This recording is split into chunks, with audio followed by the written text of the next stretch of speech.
Compte rendu du Conseil des ministres du 4 novembre 2020. Le Conseil des ministres s'est réuni ce jour sous la présidence de son Excellence, M. Faure Esozimna Gnassingbé, président de la République. Le Conseil a examiné 2 avant-projets de loi, un projet de décret et écouté 5 communications. Au titre des avant-projets de loi, le Conseil a examiné l'avant-projet de loi autorisant l'adhésion du Togo à la Convention internationale pour la conservation des thonidés de l'Atlantique, adopté le 14 mai 1966 à Rio de Janeiro. L'adhésion à cette convention permettra à notre pays d'assurer une gestion durable des ressources halieutiques, de contrôler les activités de pêche. Elle contribuera également à renforcer la coopération au niveau régional, au niveau sous-régional, en matière de protection et de conservation de nos ressources halieutiques et de lutte également contre la pêche illicite, non déclarée, non réglementée. Le Conseil a ensuite examiné l'avant-projet de loi autorisant la ratification de la Convention portant statut du fleuve Mono et création de l'autorité du bassin du Mono, une convention qui a été signée le 30 décembre 2014 à Cotonou. C'est un projet de loi qui vise à assurer un développement intégré et durable du bassin du Mono en étroite collaboration entre le Bénin et le Togo. Par ailleurs, de cette convention, il sera tiré la création de l'autorité du bassin du Mono, une autorité qui permettra de doter ce bassin d'un cadre juridique et institutionnel de gestion transfrontalière des ressources en eau. Au titre des projets de décret, le Conseil a examiné en première lecture un projet de décret portant création, attribution, organisation et fonctionnement du Centre national de lecture et d'animation culturelle. C'est un centre qui vise à consolider, à renforcer toutes les structures publiques intervenant dans la lecture publique. Alors, la création d'un tel centre va également permettre de fédérer toutes les structures qui interviennent dans la lecture publique, mais elle sera précisément chargée de promouvoir, de favoriser l'accès aux livres, à la lecture, à l'animation culturelle, mais à veiller également à la préservation, à l'enrichissement et à la valorisation du patrimoine des bibliothèques et des médiathèques togolaises. Au titre des communications, le Conseil a écouté une communication relative à la politique nationale de sécurité routière présentée par le ministre des Transports routiers, aériens et ferroviaires, politique qui vise à renforcer le dispositif de surveillance et de contrôle routier. Alors, cette politique est tirée d'un constat, la recrudescence des accidents de la route. Et elle va mettre en place, principalement, une approche basée sur 5 piliers. Le management, les infrastructures, le véhicule, les usagers et l'organisation des secours. Le Conseil a saisi cette opportunité pour exhorter les usagers à plus de vigilance, à plus de responsabilité et à plus de prudence.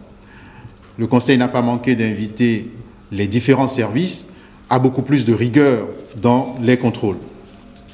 La deuxième communication, présentée par M. le ministre des Affaires étrangères, de l'intégration régionale et des Togolais de l'extérieur, a porté sur la situation de la paix et la sécurité dans l'espace CEDEAO. Cette communication a mis en exergue, d'une part, la situation sécuritaire préoccupante au sein de l'espace, une situation qui est due aux menaces terroristes, à l'extrémisme violent et à la piraterie maritime. Cette situation est due, d'autre part, à la situation politique marquée par des élections conflictuelles, des tensions ethniques et une fragilité des zones les plus vulnérables.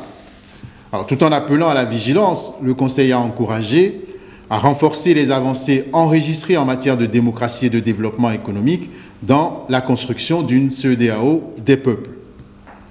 La troisième communication présentée par le ministre de l'Économie et des Finances est relative à l'environnement économique international, régional et national. La crise sanitaire ayant entraîné les conséquences que nous connaissons, le gouvernement a jugé utile de réorienter les priorités à travers une lettre de cadrage budgétaire. Alors, la lettre de cadrage budgétaire donne des orientations précises, des mesures en vue de répondre efficacement aux besoins des populations. Et ces orientations vont se focaliser ou s'articuler autour d'un certain nombre de secteurs clés.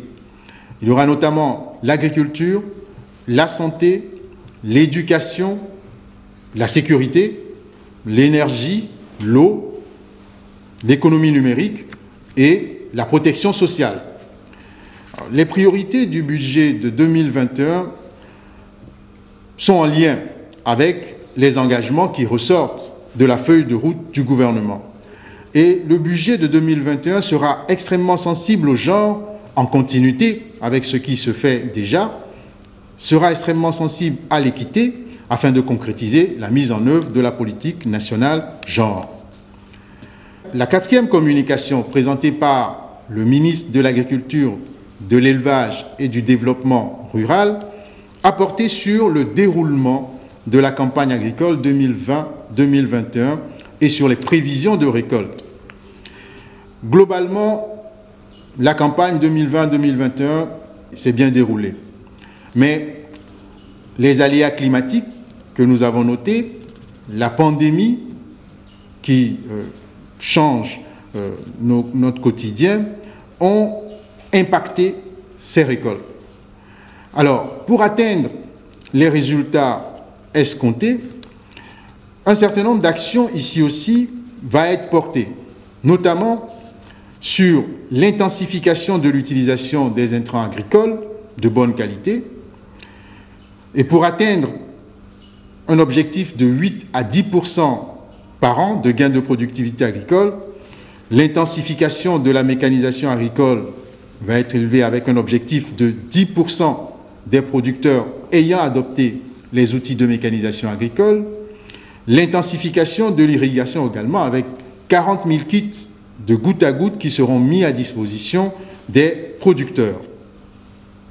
La dernière communication présentée par la ministre déléguée auprès du ministre de la Santé, de l'Hygiène publique et de l'accès universel aux soins, chargé de l'accès universel aux soins, va porter sur la réorganisation des acteurs pour une meilleure coordination de la riposte contre la Covid-19 afin d'améliorer la gestion de la lutte contre cette pandémie.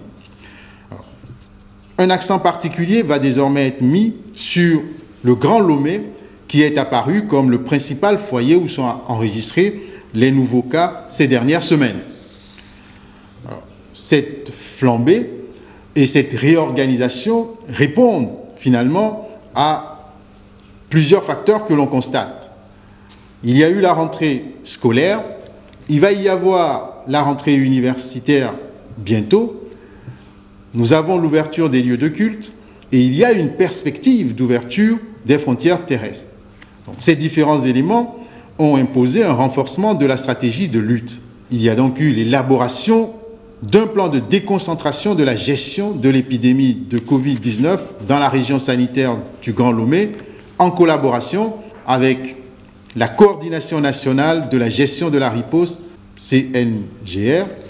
Et ce plan va se traduire par la mise en place d'une équipe d'intervention rapide, fixe, et d'une équipe de suivi des cas positifs asymptomatiques à domicile. Cette équipe-là sera mobile et elle sera dans chaque formation sanitaire des chefs-lieux de communes. Il va y avoir également un remplacement des 19 équipes d'intervention rapide mobile qui couvrent actuellement à Guenivé et Golfe par 3 équipes mobiles dans chaque direction préfectorale de la santé. Il y aura la mise en place d'une équipe de suivi des voyageurs et contacts mobiles dans les formations sanitaires publiques. Le ministère a requis l'implication des comités de développement de quartier et des comités de santé pour monter d'un cran dans la veille sanitaire. Des dispositions sont en cours pour un démarrage effectif du nouveau dispositif dans le Grand Lomé pour le 10 novembre 2020. Les plans de déconcentration dans les autres régions sont en cours d'élaboration en s'inspirant de ce qui sera fait dans le Grand Lomé pour un démarrage annoncé pour le 17 novembre 2020. Pour ce qui est des structures sanitaires privées, elles sont autorisées à effectuer des prélèvements dans le Grand Lomé et il a été identifié 4 grandes cliniques. Ce sont des cliniques qui ont été choisies par leur pairs. Donc 4 grandes cliniques, les tests seront payants pour tout prélèvement effectué dans le privé, mais le prix sera homologué par le ministre de la Santé et le ministre des Finances. Les prélèvements qui seront effectués dans le privé seront testés au CHU Campus. Au titre des nominations, M. Paneto Begedoué, économiste au ministère de la Planification, du Développement et de la Coopération, est nommé secrétaire général du ministère auprès du président de la République, chargé du plan et de la coopération. Fait à Lomé le 4 novembre 2020.